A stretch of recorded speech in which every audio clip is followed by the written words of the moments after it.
అతలాకుతలం చేసింది. ఉమ్మడి నెల్లూరు, ప్రకాశం, పల్నాడు, గుంటూరు జిల్లాల్లో అతి భారీ వర్షాలు కురిశాయి. కావలిలో అత్యధికంగా 23.6 సెంటీమీటర్ల వర్షపాతం నమోదైంది. ఈ భారీ వర్షాలు, వరదల కారణంగా ఉమ్మడి గోదావరి నుంచి నెల్లూరు వరకు పలు జిల్లాల్లో పంట నష్టం తీవ్రంగా ఉంది.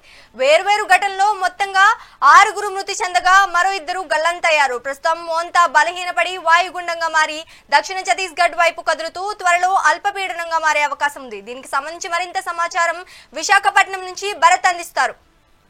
భరత్, చెప్పండి, అక్కడ వాతావరణం ఎలా ఉంది?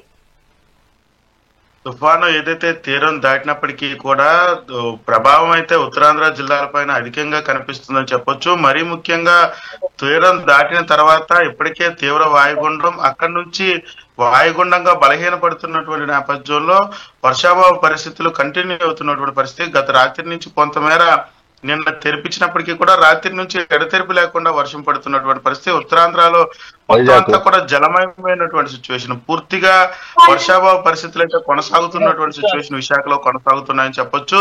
ఇప్పటికే ప్రధాన రహదారులుగా ఉన్నటువంటి ఏజెన్సీకి వెళ్ళేటటువంటి మార్గాలన్నీ కూడా పూర్తిగా మూసిపోయినటువంటి పరిస్థితి.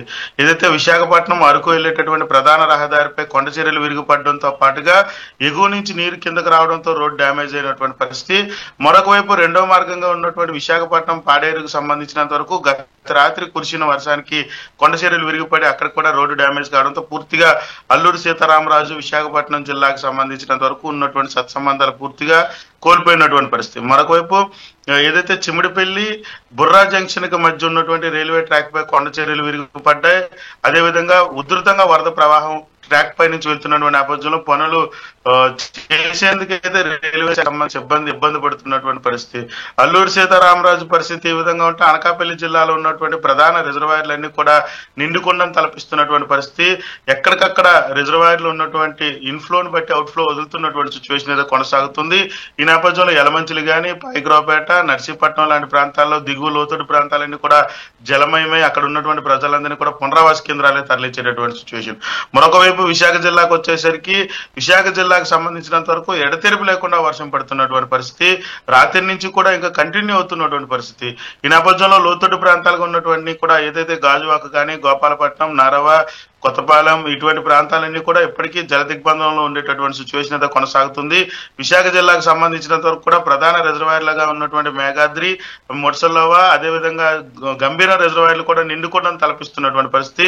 ఇన్ఫ్లో పెరగడంతో మేఘాద్రి రిజర్వాయర్ సంబంధించి ఇప్పటికే 3 గేట్లను ఎత్తి దిగువకు నీరు విడుదల చేస్తున్నటువంటి సిచ్యువేషన్ అయితే కొనసాగుతూ ఉందని చెప్పొచ్చు. మరొక వైపు ఏదైతే తుఫాను నేపథ్యంలో ఈస్ట్ కోస్ట్ రైల్వేకి సంబంధించినంత వరకు 43 రైళ్లను ఇప్పటికే రద్దు చేసినటువంటి సిచ్యువేషన్. మరొక వైపు ఏదైతే ఈ వర్షాభావ పరిస్థితుల నేపథ్యంలో ఈ నెల 31 వరకు కూడా పాఠశాలలతో పాటుగా కళాశాలలు, డిగ్రీ కళాశాలలు కూడా సెలవు ప్రకటించారు. అత్యవసర పరిస్థితుల్లో తప్ప మిగిలిన పరిస్థితుల్లో కూడా బయటికి రావద్దు, ప్రజలందరూ కూడా అప్రమత్తంగా ఉండాలని రాష్ట్ర ప్రభుత్వ హెచ్చరికల నేపథ్యంలో దీన్ని కంటిన్యూ అవుతున్నటువంటి పరిస్థితి. ఏదైతే ఒకవైపు వర్షాభావ పరిస్థితులతో పాటుగా పూర్తిగా జల దిగ్బంధంలో కొన్ని ఏరియాలు అయితే ఉన్నటువంటి సిచ్యువేషన్ అయితే కొనసాగుతుంది. తుఫాను ప్రభావం అధికంగా ఉన్నటువంటి కొనసాగుతుందని చెప్పొచ్చు. ఎక్కడెక్కడ వరద నీరు రోడ్డు మీదకి రావడంతో కొన్ని ఏరియాలకు సంబంధించినంత వరకు ఇప్పటికే బాహ్య ప్రపంచంలో ఉన్నటువంటి సత్సంబంధాలు కోల్పోయినటువంటి సిచ్యువేషన్ కొనసాగుతుందని చెప్పొచ్చు. మరొక వైపు విశాఖ జిల్లాకు సంబంధించినంత వరకు భీమిలి కాన్స్టిట్యున్సీకి సంబంధించి గోదావరి అనేది ఉధృతంగా ప్రవహించడంతో అక్కడ ఉన్నటువంటి లోతట్టు ప్రాంతాలన్నీ కూడా జలమయం అవడంతో స్థానిక ఎమ్మెల్యే గంటా శ్రీనివాస్ పడవలో వెళ్లి ఆ స్థానికంగా ఉన్నటువంటి ప్రజలందరినీ కూడా పరామర్శించడం, వాళ్ళకి కావాల్సినటువంటి వసతులు కల్పించే విధంగా కూడా చర్యలు చేపట్టినటువంటి సిచ్యువేషన్ అయితే కొనసాగుతుందని చెప్పొచ్చు. మరొక వైపు ఏదైతే కంట్రోల్ రూమ్ల ఏర్పాటుకు సంబంధించి ఉత్తరాంధ్ర అన్ని జిల్లాలు కూడా 6 జిల్లాల్లో కంట్రోల్ రూమ్లు ఏర్పాటు చేయడం అంటూ జరిగింది. కంట్రోల్ రూమ్లు కంటిన్యూ అవుతున్నటువంటి పరిస్థితి. ఏదైతే వర్షాభావ పరిస్థితులతో పాటుగా ఈదురుగాలతో కూడినటువంటి వర్షం గత 3 రోజుల నుంచి పడుతున్నప్పటికీ కూడాను దీనికి సంబంధించినంత వరకు ఎక్కడైతే పోల్స్ కానీ, చెట్లు కానీ పడిపోయినటువంటి పరిస్థితుల్లో వాటిని పునరుద్ధరించే కార్యక్రమాలకు సంబంధించినంత వరకు అధికారులు అప్రమత్తం. ఇప్పటికే అన్ని ప్రాంతాలకు సంబంధించి ఎక్కడైతే కరెంటు పవర్ సప్లై లేకపోతుందో వెంటనే పునరుద్ధరణ కార్యక్రమాలు చేపడుతున్నారు. చెట్లు పడిపోయిన వెంటనే వాటిని అన్నింటినీ కూడా తొలగించేటటువంటి కార్యక్రమాలు ఎన్డీఆర్ఎఫ్, ఎస్టీఆర్ఎఫ్ సిబ్బంది తీసుకొచ్చి కొనసాగిస్తున్నటువంటి సిచ్యువేషన్ అయితే కొనసాగుతుంది. మరొకవైపు జిల్లాకు సంబంధించినంత వరకు కూడా ఇటువైపు జీవీఎంసీ, మరొకవైపు ఇరిగేషన్ డిపార్ట్మెంట్, అన్ని డిపార్ట్మెంట్లు కలిగ్గా ఏదైతే తుఫాన్ ఎదుర్కొనేందుకు అన్ని ఏర్పాట్లు చేసినటువంటి సిచ్యువేషన్ లో పూర్తిగా సమర్థవంతంగా పనిచేసిందని చెప్పొచ్చు. ప్రాణ నష్టం ఎప్పటికీ కూడా నష్టానికి సంబంధించిన ఏదైతే విశాఖ జిల్లాతో పాటుగా అనకాపల్లి, అల్లూరు సీతారామరాజాలు, తర్వాత విజయనగరం, పార్వతీపురం మన్యం, శ్రీకాకుళం జిల్లాకు సంబంధించినంత వరకు ఖరీఫ్ సీజన్ ప్రారంభం కావడంతో ఒక్కసారిగా పంట వేసేటటువంటి సిచ్యువేషన్ అయితే కొనసాగుతుంది. పంట నష్టానికి సంబంధించినంత వరకు కూడా వర్షాభావ పరిస్థితులు తగ్గిన అనంతరం కూడాను దానికి సంబంధించి ఈ అంచనా వేసేటటువంటి ప్రక్రియ కొనసాగే అవకాశం ఉన్నటువంటి పరిస్థితి కొనసాగుతుంది. అయితే ఈ వర్షాభావ పరిస్థితులకు సంబంధించినంత వరకు కూడా ఏదైతే ఈ తీవ్ర తుఫాను తీరం దాటినప్పటికీ మరొకసారి బంగాళాఖాతంలో ఉపరితల ఆవర్తనం ఏర్పడుతుంది. ఇది మళ్ళీ 3-4 తేదీలకి నవంబర్ 3-4 తేదీల్లో తీరానికి వచ్చే అవకాశం ఉండబోతోంది. దీని ప్రభావంతో ఉత్తరాంధ్రలో వర్షపడే అవకాశం ఖచ్చితంగా ఉందంటూ కూడా వాతావరణ శాఖ హెచ్చరికల నేపథ్యంలో అధికారులు కూడా అప్రమత్తం అయ్యారు. ఎందుకంటే తుఫానుకు సంబంధించినంత వరకు ఇప్పటికే ఉత్తరాంధ్ర జిల్లాలపై బీభత్సం సృష్టించిందని చెప్పొచ్చు. పూర్తిగా వర్షాభావ పరిస్థితుల్లో ఎక్కడికక్కడ నీరు నిలిచిపోయి రోడ్లతో పాటు మార్గాలు కూడా పూర్తిగా స్తంభించేటటువంటి పరిస్థితి. మరొకవైపు రిజర్వాయర్లన్నింటినీ కూడా నిండి కొండల్లా ఫుల్ స్టోరేజ్ ఉన్నటువంటి పరిస్థితుల్లో ఏదైతే వస్తున్నటువంటి ఇన్ఫ్లోని బట్టి అవుట్ ఫ్లోని విడుదల చేస్తున్నటువంటి సిచ్యువేషన్ అయితే కొనసాగుతుంది. ఇదే సమయంలో మరోసారి బంగాళాఖాతంలో ఉపరితల ఆవర్తన ద్రోణి ఏర్పడుతుంది. దాని ప్రభావంతో ఉత్తరాంధ్రతో పాటుగా కోస్తా జిల్లాలకు కూడా దీని ప్రభావం ఉండే అవకాశం ఉందంటూ కూడా వాతావరణ శాఖ అంచనా వేస్తున్నటువంటి నేపథ్యంలో అధికారులందరూ కూడా అప్రమత్తమైనటువంటి సిచ్యువేషన్ అయితే కొనసాగుతుంది. అయితే ఇప్పటికైతే మాత్రం ఉత్తరాంధ్ర జిల్లాలపై తుఫాను ప్రభావం ఇంకా కొనసాగుతుందనే చెప్పొచ్చు. గడిచిన రాత్రి నుంచి కూడాను ఎడతెరిపి లేకుండా వర్షం పడుతున్నటువంటి పరిస్థితి ఉమ్మడి విశాఖ జిల్లాతో పాటుగా విజయనగరం, శ్రీకాకుళం జిల్లాలో ఇదే పరిస్థితి కొనసాగుతుంది. అధికారులందరూ కూడా ప్రజలను అప్రమత్తం చేశారు.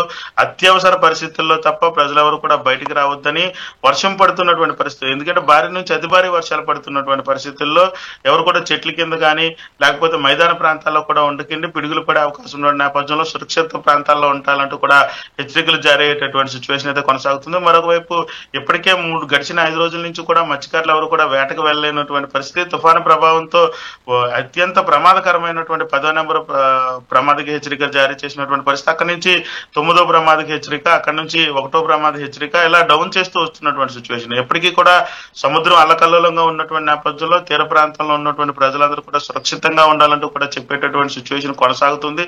మరొక వైపు మత్స్యకారులు ఎవరు కూడా వేటకు వెళ్ళొద్దంటూ కూడా చెప్తున్నటువంటి సిచ్యువేషన్. తీర ప్రాంతాల్లో ఇప్పటికే విశాఖపట్నానికి సంబంధించినంత వరకు కూడా ఆర్కే బీచ్ లో కొంతమేర కోతకు గురయ్యేటటువంటి సిచ్యువేషన్ కొనసాగిందని చెప్పొచ్చు. అదేవిధంగా తీరంలో ఉన్నటువంటి కెరటాలు కూడా ఎగిసిపడుతున్నటువంటి సిచ్యువేషన్. మరొక వైపు పర్యాటక ప్రాంతాలుగా ఉన్నటువంటి విశాఖ జిల్లాకు సంబంధించి ఆర్కే బీచ్ కానీ, ఋషికొండ కానీ, భీమిలి బీచ్, సాగర్ నగర్ బీచ్ కూడా ఇప్పటికీ మూసివేసినటువంటి పరిస్థితి. ప్రజలెవరిని కూడాను ఈ ఏదైతే బీచ్ లోకి అలౌ చేయలేనటువంటి పూర్తిగా సెక్యూరిటీ ఏర్పాటు చేసి పోలీస్ శాఖ ఎప్పటికప్పుడు ప్రజలకు అప్రమత్తం చేస్తున్నటువంటి సిచ్యువేషన్ కొనసాగుతుంది. పూర్తిగా ఎవరిని కూడా అక్కడికి అలౌ చేయలేనటువంటి పరిస్థితి. పర్యాటక కేంద్రాలకు కూడా అలౌ చేయలేనటువంటి సిచ్యువేషన్ కొనసాగుతుందని చెప్పొచ్చు. మరొక వైపు పర్యాటక కేంద్రాలుగా మిగిలిన వివిధ పార్కులు కానీ, అదేవిధంగా రిసార్ట్స్ కానీ వీటికి సంబంధించినంత వరకు కూడా ప్రభుత్వానికి సంబంధించినవన్నీ కూడా క్లోజ్ చేసేటటువంటి సిచ్యువేషన్. ఎక్కడ ఎటువంటి అవాంఛనీయ సంఘటనలు జరగకుండా ఉండే విధంగా కూడాను ఇప్పటికే రాష్ట్ర ప్రభుత్వం అలర్ట్ అయినటువంటి పరిస్థితుల్లో వర్షాభావ పరిస్థితులకు సంబంధించినంత వరకు ఇంకా కొనసాగుతున్నటువంటి నేపథ్యంలో బీచ్ లోకి ప్రజలను అలౌ చేయలేనటువంటి సిచ్యువేషన్ అయితే కొనసాగుతుంది. పార్క్స్ కానీ వీటికి కూడా ఎవరిని కూడా పంపించట్లేదు. ముఖ్యంగా ప్రజల భద్రతని దృష్టిలో పెట్టుకొని రాష్ట్ర ప్రభుత్వం తీసుకున్నటువంటి నిర్ణయానికి సంబంధించినంత వరకు కూడా కలెక్టర్లు కూడా అలర్ట్ అయినటువంటి పరిస్థితి అయితే కొనసాగుతుంది. ప్రత్యేక అధికారులతో పాటుగా స్థానిక ఎమ్మెల్యేలు, స్థానిక మంత్రులు కూడా అలర్ట్ చేసినటువంటి పరిస్థితి.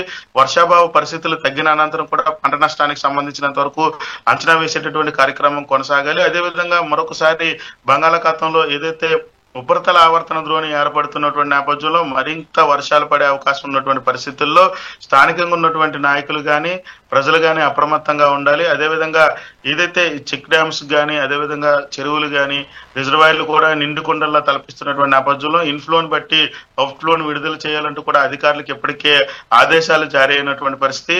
దీనికి సంబంధించినంత వరకు కూడా పూర్తి స్థాయిలో అధికార యంత్రాంగం ఇప్పటికే అలర్ట్ అయ్యి పూర్తిగా తుఫాను ప్రభావిత పరిస్థితుల నుంచి బయటపడుతున్నటువంటి పరిస్థితుల్లో మరొకసారి బంగాళాఖాతంలో ఏర్పడినటువంటి ఉపరితల ఆవర్తన ద్రోణి ప్రభావం ఉత్తరాంధ్రపై అధికంగా చూపిస్తుందని చెప్పొచ్చు. రాత్రి నుంచి కూడా ఎక్కడ కూడా ఆగలేనటువంటి పరిస్థితి. పూర్తిగా లోతట్టు ప్రాంతాలు ఇప్పటికే జలమయమై ఉన్నటువంటి పరిస్థితుల్లో మరొకసారి ఉపరితల ఆవర్తన ద్రోణి ప్రభావంగా ఇంకా ప్రభావం చూపే అవకాశం ఉన్నటువంటి నేపథ్యంలో ప్రజలందరూ కూడా అప్రమత్తంగా